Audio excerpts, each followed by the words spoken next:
Visit licensuraexams.com and try our samples completely free of charge. Hello to all our luminescent therapists out there, and welcome to our Licensure Exam podcast. I'm Stacy Frost, here with my co-host, Dr. Linton Hutchinson. Hey, everybody. Today's episode is about defense mechanisms, which are unconscious psychological strategies that you and your clients use to cope with anxiety, stress, and emotional conflicts. Defense mechanisms are important concepts for you to understand as you prepare and pretty much to better comprehend your client's behaviors and their thought processes. That's right. By identifying a client's primary defense mechanisms, you can actually gain valuable insights into the underlying issues that might be contributing to their current difficulties. Now, today we're going to be going over two commonly confused defense mechanisms: projection and displacement. So we'll start with some simple definitions first. Take her away, Linton. Okie doke. Let's first talk about projection, which is when your client attributes their own unwanted thoughts, feelings, or impulses to another person or another group. Rather than acknowledging and dealing with those undesirable aspects of themselves, they project them onto other people. And why do they do it? Well, many therapists think about defense mechanisms as being harmful, but in reality, they can really be lifesavers. Think of it this way. Imagine that you're driving down a dirt road with Stacy and Beck in her antique 1956 Ford without power steering or shock absorbers. Every time she hits a pothole, the impact is not absorbed by the car. It jolts Beck and Stacy inside the car where the sun doesn't shine. Emotions are like that. They're like the holes and bumps that we encounter in life, and defense mechanisms are the shock absorbers that keep us from being emotionally battered, beaten up, and thrown out of alignment. And you'll find with your clients, the bigger the bumps that they hit through life, the more intense and ingrained the defense mechanisms have become for directing their lives. What you'll find is that your clients are unconsciously projecting their own self-directed negative emotions of internal conflicts, insecurities, or undesirable traits onto others as a way to avoid confronting and dealing with those issues within themselves. And why is this important for you to know as a therapist, Stacy? Well, in many cases, recognizing and addressing projection is the first step in personal growth and self-awareness for a client during therapy. And as Linton mentioned, defense mechanisms are happening on an unconscious level, so the client is completely unaware of what they're doing. And if you can help them identify instances where they're showcasing those defense mechanisms, you can guide them toward greater self-reflection and understanding. Exactly. Now, let's move on to displacement. Displacement is where the client copes with externally triggered negative emotions and redirects those feelings, usually in anger or frustration. The client will redirect their negative emotions from the original source, regardless of what it is, to a less threatening or a more acceptable target. Displacement allows the client to express their feelings indirectly, but it can lead to problems in relationships and personal functioning if not addressed appropriately. Exactly. Exactly. So, what are some of the similarities and differences between displacement and projection, you might ask? Well, for one, both are used to cope with anxiety, stress, or unacceptable feelings, which is really the nature of all defense mechanisms. And both involve redirecting emotions or feelings from one person or situation to another. So those are how they're similar. What about the differences, Linton? Okay, for the exam, think. The main difference lies in how the emotions or feelings are redirected. Displacement involves redirecting emotions from the original source of distress onto a less threatening target. With projection, the client attributes their own unacceptable feelings or traits to another person. Okay, well, clear as mud so far, Linton. Keep going. Don't worry, I've got a trick to help you easily distinguish between the two. If you're faced with a question on the exam where you have to decide if the client is engaging in projection or displacement, there are two key factors you need to think about. One, the source of the unacceptable unconscious emotion, and two, the target of that unacceptable unconscious emotion. Okay, two factors. I'm with you so far. Okay. Displacement is externally generated. Think about that. Displacement is externally generated. If the client's emotions being redirected from an external source, like a frustrating situation at work or an argument with a spouse or a friend, if so, it's likely displacement. And the kind of emotions you see with displacement are typically these three: anger, frustration, and aggression. Okay, that makes sense. So those emotions are often triggered by external situations that, your client might perceive as threatening, stressful, or unfair. And I'm guessing that if displacement is externally generated, Linton, then projection is internally generated? You got it. Projection is internally generated.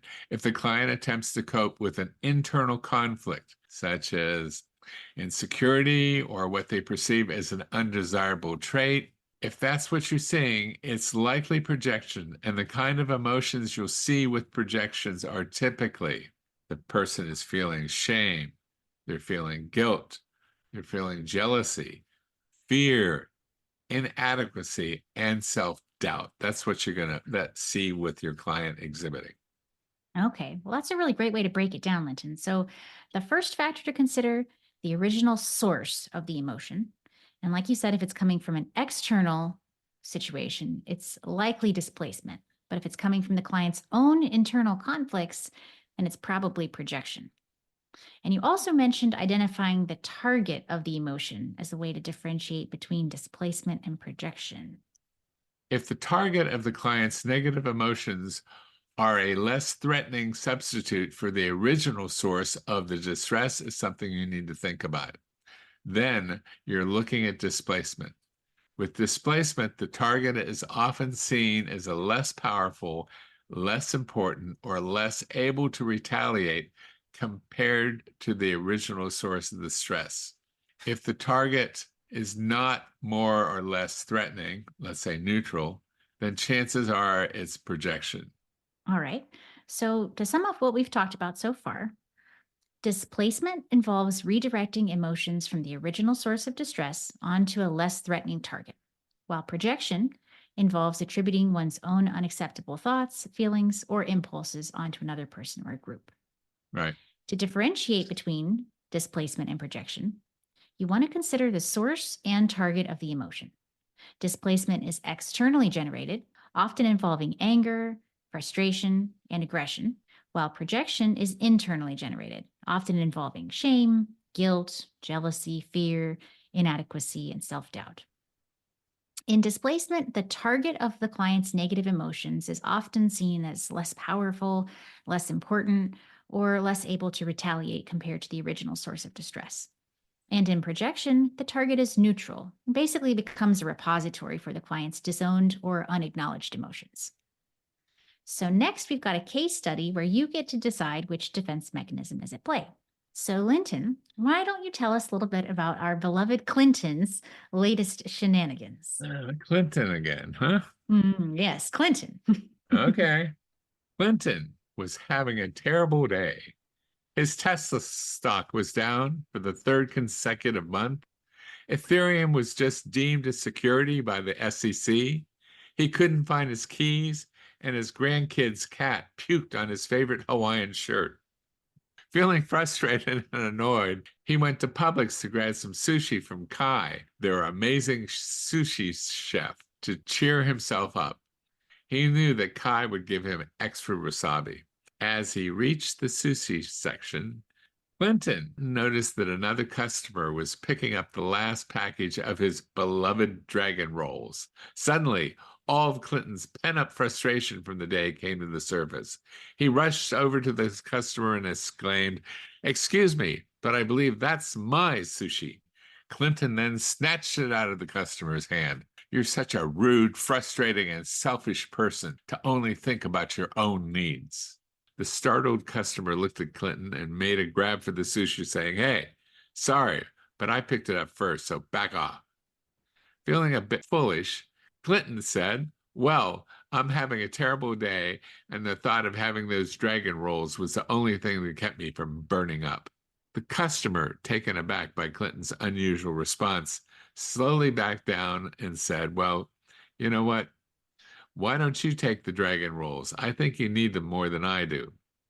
Clinton suddenly realized the ridiculousness of his behavior. He took the sushi and mumbled, "Thank you. I guess I was just feeling a bit rolled up in my own problems." Oh, that Clinton. What a guy. So we'll ask you all, therapists out there, what do you think? Do you think that this is an example of displacement or projection? And we'll give you a minute to think this one through.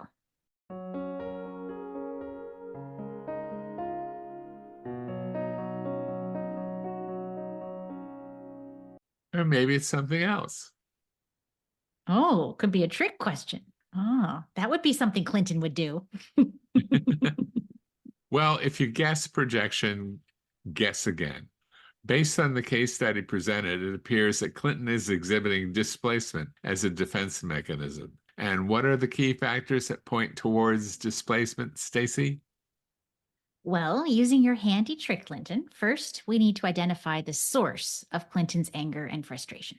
Is it externally or internally generated? And from what I heard, the source of Clinton's negative emotions seems to be external. There was a series of frustrating events throughout his day, including his cryptocurrency woes, losing his keys, and his grandchildren's cat puking on his favorite shirt. I'd say that sounds pretty rough. So these are all external stressors that have led to Clinton feeling frustrated and just downright annoyed. Right. And the second factor to look at is the target of his anger and frustration. Clinton redirects his pent-up frustration on a less threatening target, the customer who is picking up the last package of his beloved dragon rolls. Instead of addressing the actual source of his stress, Clinton displays, you can think of it like misplacing, his anger onto the unsuspecting customer who became a substitute target for his frustration. Okay, great. So let's try a few more. How about Okay. this?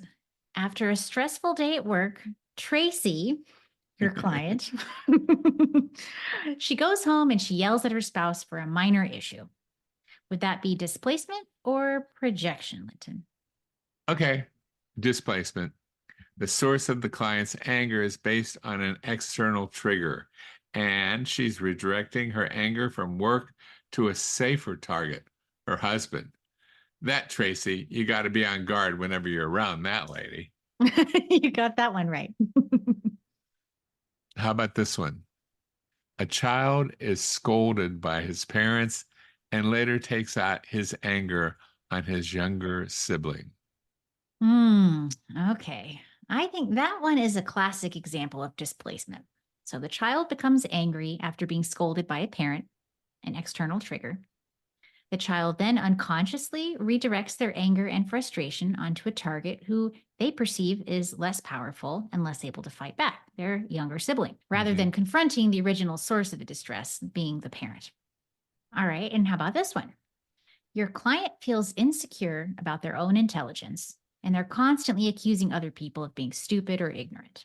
I always hated it when I'd spell intelligence wrong, Is it two L's? Is it two I's? Right. Well, anyways, that sounds like a case of projection, right?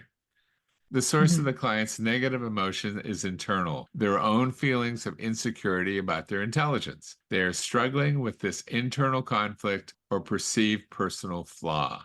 By accusing others of being stupid, they are essentially attributing their own perceived intellectual shortcomings to everyone around them. It's a way of externalizing their internal conflicts and negative self-perception. And the target of their insecurity isn't necessarily less threatening or powerful than the client, like you'd see with displacement.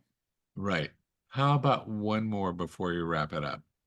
Okay, ready? You have a client who feels ashamed of their prejudice and accuses others in their community of being prejudiced. Displacement or projection? Well, it sounds like the source of the client's negative emotions is really internal, their own feelings of shame about their own prejudices. And by accusing others of being prejudiced, the client is essentially attributing their own unacceptable attitudes onto those around them. And this allows them to externalize this internal conflict that they have and really avoid taking responsibility for their own bias. So, this one seems to point toward projection. And our second factor there, determining the target of their feelings, the target of their shame isn't a less threatening or powerful person. It's just kind of everyone in general. Well, you got it. All right. Well, there you have it, a crash course in differentiating between displacement and projection. We hope this discussion has helped clarify these two common defense mechanisms and give you some practical tools for identifying them on your exam. The key to consider the source and the target of the client's emotions. Is the emotion triggered from an external event and redirected onto a less threatening target?